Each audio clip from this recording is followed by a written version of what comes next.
Hello, participants of the Lead Your Team to Greatness Masterclass.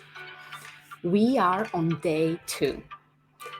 And today is one of my favorite modules because we are going to discuss about creativity, about innovation, about how can you lead your team to dream up new and fresh ideas. It's increasingly becoming more and more important. A lot of the repeatable tasks will be done by robots, will be done by machines, will be done by software. It is our ability to harness the creativity of our people that will set us apart. Let me know what you think about the topic. I'd love to see some comments, to see who is here. Is creativity going to be important in the future, in your success as a leader, in the success of your team? I'd love to see, is it very important? Is it not so important? Do you run an organization which is more around execution and operations and doing the processes rather than innovating? I'd love to see who we have in the audience today. So let me know. So I will be waiting a little bit for the comments, and then I will start with the creativity mindset. When I was researching my book, Hold Successful Meetings, one piece of research that I found most intriguing, and it literally changed the way I run my business, was this. There were 3 professors from an American university, and they reviewed 19 million scientific papers and more than 2 million patents over 50 years. I have my first comment. It is very important. Without creativity and innovation ideas, companies and strategies will stagnate. Yes. So, continuing my story, they reviewed all these research papers and patents, and what they saw is that the patents and research papers that were submitted and published by a team were cited twice as often as those of individuals. My mind was blown at this because I was born and raised believing in the myth of the lonely creative genius. I thought innovation is driven by this lonely genius who will go in a cave or a little cabin in the mountains and will innovate, and this is what will move the needle forward. But that's not what our data shows. Our data shows that teams, when they collaborate on innovation, which is what research papers are, they usually to be published needs to be a new idea, or for a patent, which is the mere definition of innovation. If you're submitted by a team, you're cited twice as often, which I found mind-blowing. I started collaborating a lot more in my business. Let me see more comments. I think creativity is important as processes need to be reviewed and updated constantly to fit the purpose. Yes. Agreed, innovation starts with creativity. Fantastic. Then we've established that actually creativity can be a lot fresher and have more impact if it's done by a team. The lonely genius is a myth. Then there was another piece of research. What makes someone creative? And there were 2 scientists who were hired by NASA to develop a creativity test. And I can put notes in the comments of this if you want to see the original. There's a TED Talk about this. They were hired by NASA to develop a test to check creativity on people. And it was very predictive. NASA wanted to only hire creative people, so they paid all the money and they developed a test that was working. It was highly predicting and highly accurate in predicting creativity. And then what the scientists did, they have developed this test and said, okay, can we use this test to explore a little bit more the nature of creativity? How about we give this test to, I think, 1,800 5-year-olds and see, is creativity nature or nurture? Let's see what happens. So they did that. And what percentage of the 5-year-olds you think fell under the category of creative genius? Let me see. I see people are commenting here. It is very important that creative people have no fear to express new ideas. Give me a guess. What percentage of the 5-year-olds were creative geniuses? The thing with innovation and ideation is that though, if idea has no execution, worth nothing, yeah. If the organization is not moving forward, others will move. As Gary Vee says, it is better to die every day by your own sword to anticipate progress than by another's. Always look for improvement, ideas, innovations. I love that, Elias. Thank you for sharing. Okay, I'm going to give away the percentage of the 5-year-olds. Nobody wants to take a gamble here, or maybe there's a delay on the comments. It was a whooping. Oh, I have a 53%. Over 90%. Okay, the comments are starting reaching me now. I know there's a little bit of delay. It was a whooping 98%. 98% of the 5-year-olds, I have 100%, where from this highly predictive tests were classified as creative genius. And the definition for that is the ability to find new solutions to problems. The two scientists are shocked about this, and they make the study longitudinal. Oh, I don't know how to pronounce that word. They make that study that they call the same kids after 5 years. Again. And the same 10-year-olds, they do the same tests, and only 30% of them were creative geniuses. And they came back with 15, I think it was less than 15% of them, and more than 1 million adults, more than 30 years old, have done the test. And the percentage is 2%. So when we are 5-year-old, 98% of us are creative geniuses. Only 2% of us remain creative geniuses when we're 30. What happens? Where does our creativity go? What happens to our creativity? So we need to understand a little bit of how creativity works. And the concept to help us here is the divergent and convergent way of thinking. Divergent way of thinking is when you produce new ideas. Convergent way of thinking is when you start editing and criticizing those ideas to choose which one works.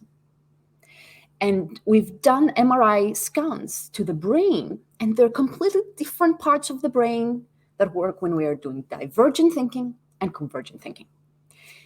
And we need to separate those things. If we try to do both of those types of thinking at the same time, they work against each other. We become less innovative, not to say something worse. We become less effective, less smart, less creative. And what does the school system teach us to do?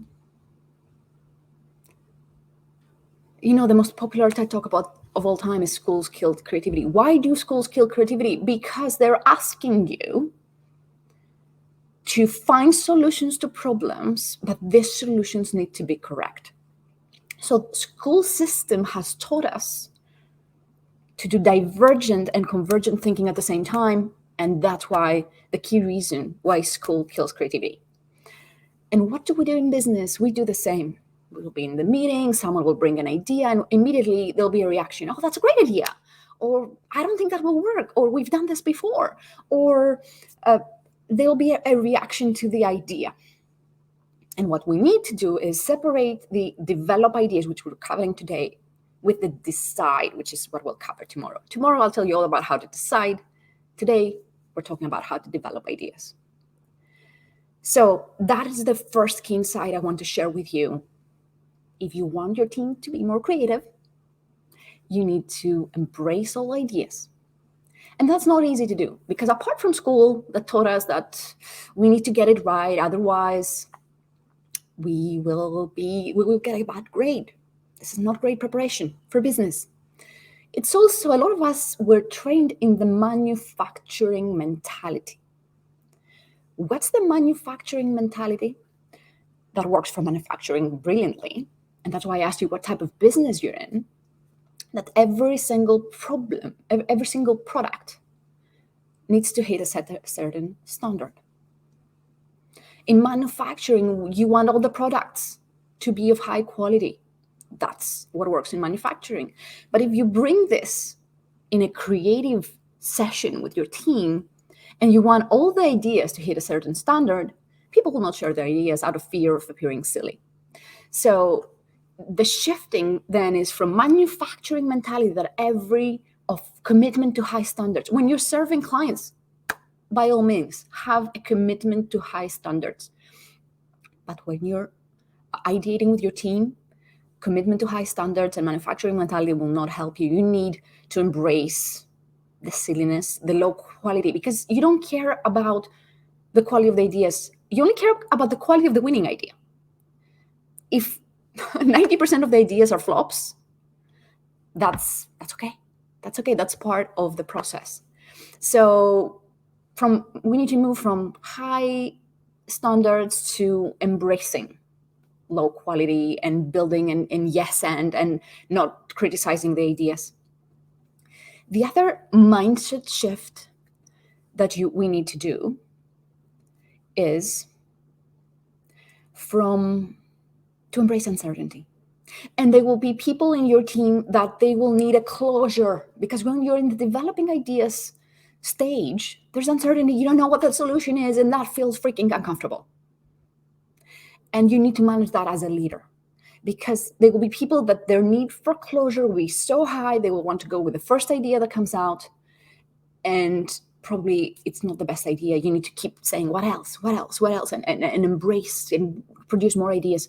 There's actually research that when you produce more than 2 ideas or 3, your decision-making improves by sixfold. Like from 1 idea to 2, there was a German company that did this research. They saw the decisions years later, which decisions were good or not good. And they saw that if they went from 1 idea to 2 ideas, the decision improved sixfold. So you will want, as a leader, when it matters, not everywhere, in every issue, your team to generate many ideas, and you will need to manage the need for closure that many people have. Let's get down to business. That's a good idea. Let's get started. A way you could do that is by structuring your ideation, saying we will ideate for 40 minutes and then we'll decide. And that will relax your team. The people with high need for closure, they'll say, okay, it's 40 minutes. I just need to bear through the uncertainty for 40 minutes. And the third piece I want to give you in terms of mindset, and then we'll talk a little bit about why brainstorming doesn't work, and I'll give you some facilitation techniques. It's a very practical session today, is embracing inefficiency, which again, a lot of us don't want to do. And by default, the creative process is inefficient because you will generate a lot of ideas and most of them will be paths that don't go anywhere. Also, you might want to get out of the office. You want to have breaks. You want to go for a walk.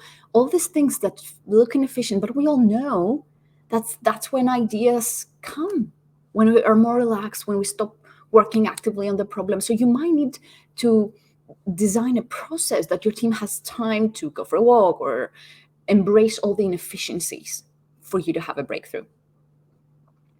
I have a couple of comments I'd like to read. A convergence to specific books and syllabus schools, divergent and tested creative schools like art school or painting school or Boy Scouts. Thank you for sharing that, Elias, because it's great to see that the educational system is starting to change. And there are these options to really nurturing creativity. And I'm a parent myself, and I really worry about this. How can I nurture the creativity of my kids that I think the educational system doesn't nurture enough? Because it's all about learn how to read, get it right, learn the math, what's the right answer. And I know that this skill will be done by robots by the time we grow up. Creativity is the thing that will be, and emotional intelligence, which what we're talking here as well about leadership, is what will be precious in the future. And I have from Tara a great suggestion. Tell me more instead of judging the new idea. That's brilliant, Tara. Thank you for sharing. Okay. That was about mindset. Let me know, how did this land for you? And I will move on to share why brainstorming doesn't work. So what happened with brainstorming is it sounds good on paper. The idea with brainstorming is that you separate divergent and convergent thinking, and you generate a lot of ideas. You don't judge the ideas. Everybody shares the ideas, and that's what brainstorming is. It's very famous. We've all been there. The problem is brainstorming rarely works. Why do you think brainstorming is not working? Let me see in the comments. Can anyone take a guess? I established that working in teams, creating ideas in teams is better. The lonely genius is a myth. I established that divergent and convergent thinking should be separated. That's what brainstorming does. Why is brainstorming not working? Does any of you have any idea would like to contribute before I share that? I know. I through my career, I started my career in advertising. There was a lot of this brainstorming sessions. Okay, I'll start sharing and I'll see if the comments arrive. There are 4 reasons why brainstorming doesn't work. First is social anxiety. If fear of looking stupid, yes, Emma, that's what social anxiety is all about. You nailed it. If you don't have a psychologically safe team, people might not share their ideas of fear of looking stupid. I think Emma put the right words on this. Tara says, in my experience, it is timed and forced. Fear of judgment. Yes. So that's one reason. The second reason is it's called social loafing. And social loafing is that happens to us humans when there is a group that need to do something. You kind of don't work that hard if we don't have individual accountability on this. Oh, the group is generating ideas. I can now relax a little bit, think about dinner tonight. So this can happen. Missing active listening. The third one is production blocking. That's a very practical, because the traditional brainstorming, everyone shares ideas, but when you're listening to other people's ideas, you don't produce ideas. And you might forget your ideas because you're listening to other people's ideas. So that kind of doesn't work. And the fourth one is regression to the mean. It happens in sports. I don't know if you played sports with someone who's worse than you, your performance goes down. So the most creative individuals, if they're in a group, there might be some regression to the mean. They become less creative because they're playing a little bit, their performance goes down. It is forced. You can't make people creative between 1 to 2 with a free coffee. Paul, I think I understand why you're saying it is forced, but I want today, my purpose is today to share with you some ways to tap into this creativity. And again, a lot of ideas will come in the shower and while working. Sometimes 1 or 2 people may be much more vocal than people who are naturally introverted. That's spot on. Mary, that's spot on. That happens a lot in team meetings and brainstorming sessions. So who's ready to hear what can you do about it? How can you have those develop ideas meetings?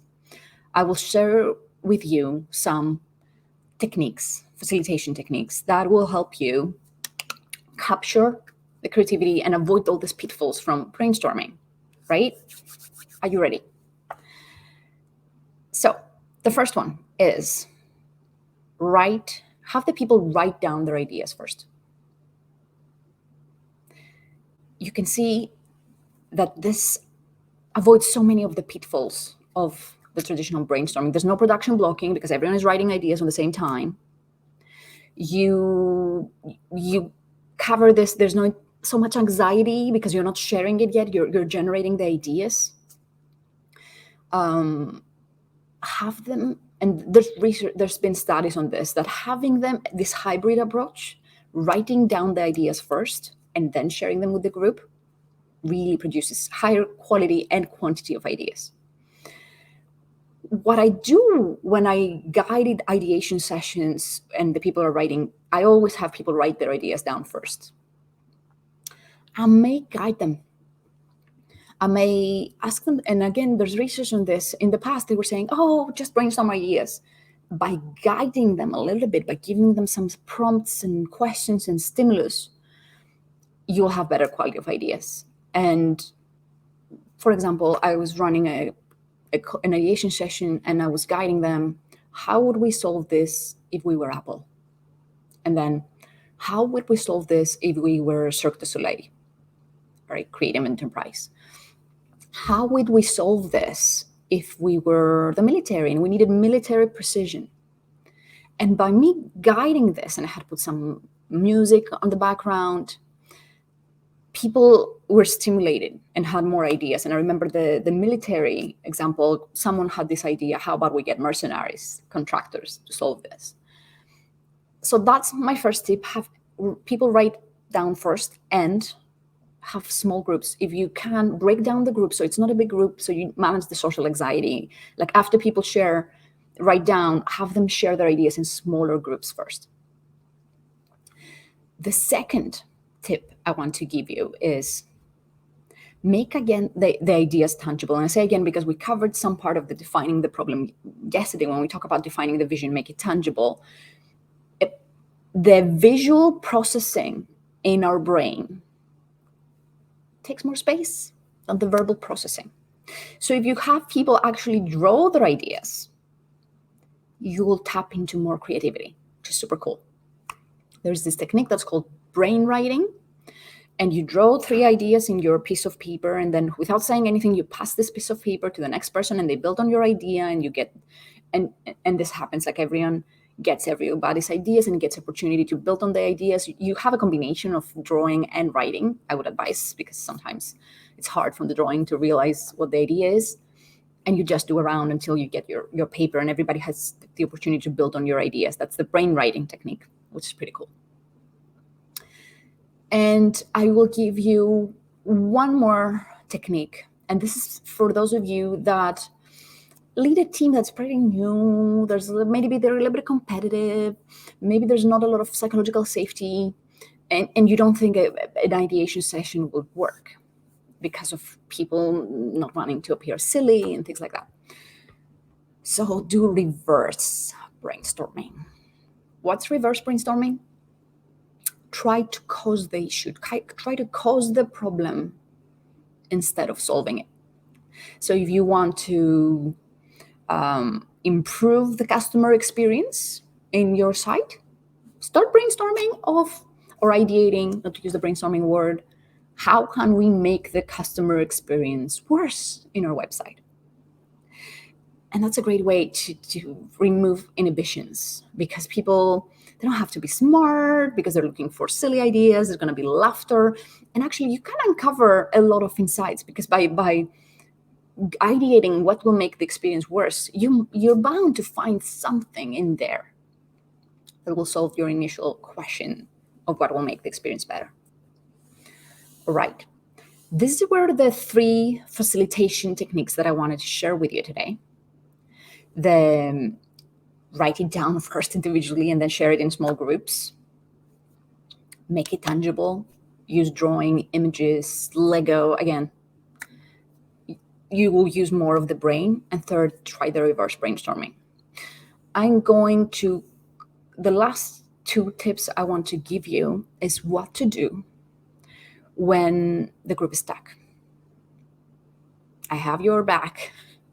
If you're ran out of steam and the group is stuck, I have 2 more techniques to give you. And I know this is a session that it's value-packed, as you see, because I want you to leave here with at least one tool you're going to use with your team to be more creative. So if you're in a creative rut and the team is stuck and they lost steam on ideation, 2 things. Challenge your assumptions. Usually we're stuck because we're assuming something that's not true. So ask your team, what are we assuming here that has us stuck? And then once you list your assumptions, identify the one assumption that has you the most stuck and challenge it. Say, is this true?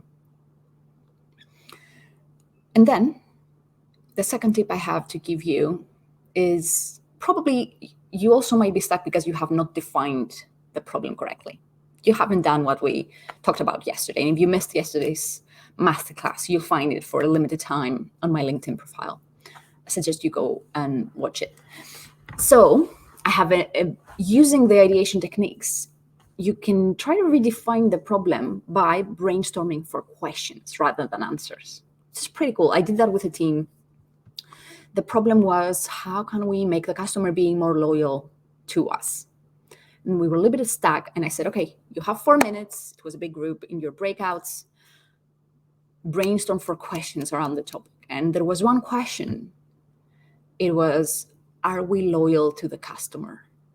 And I think that really, it was an excellent question. And then it redefined the problem for us. Rather than trying to see how we can make the client more loyal to us, the new problem definition is, how can we be more loyal to the customer? So brainstorming for questions really worked. Let me know if you have any questions. And also, please write down your key takeaway. What's the one thing you'll take away from today? With age, multiple factors come in play: experience bias, fear of losing, and hence the percentage drops. That's a great point. We become a lot less risk averse unless we work on it.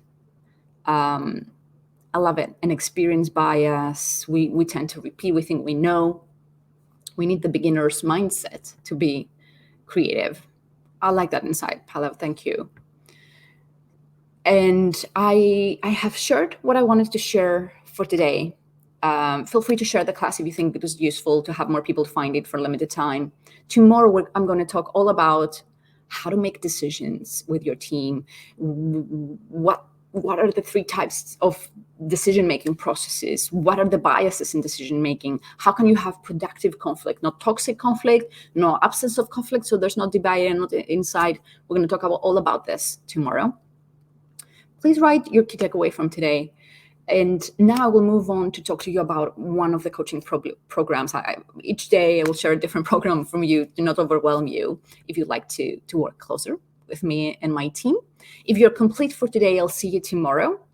I will talk about the coaching program, and as you're putting the questions, I'll answer some questions too. So the coaching program I want to talk to you about is called Vision Path. It's a 2-week coaching program. I lead it. It's one of my favorite programs to define your life vision. It's both personal and professional. It's intense. It's 2 weeks. We have 6 daily live lessons that go live, like here, with insights about how to define the life vision. There's workbooks. There's 4 19-minute workshops, virtual on Zoom, that we work through the exercises to define your life vision. It's the feedback is amazing. I had people going from corporate, launching businesses and exploring whether they have a business go corporate, or how to evolve their businesses, how to evolve their careers. I have people from their 20s to their 60s in the program. So if you are at a stage that you want to take a step back and really think, what are you creating in this life? What do you want to create for you, for your loved ones? Where do you want to be? I've developed this process. I'm really invested in this. I want this to be my next book, actually. So, and I've done this program twice. I'm improving it every time. And the next intake is 28th of February. And this is actually, let me see if I can find the URL. Feel free to text me as well if you want more information about that. All right. I talked to you about Vision Path. Let me see if I have any questions. Okay. I have some key takeaways, and I think I'd love you to share your takeaways, because if you want to watch the replay, going to the last part and listening to the takeaways, it will be wonderful. I will be taking away the learning of hidden profile bias and how to counteract that in meetings, and also brainstorming for questions. Thank you, Mary, because you shared your takeaway from yesterday and for today, brainstorming for questions.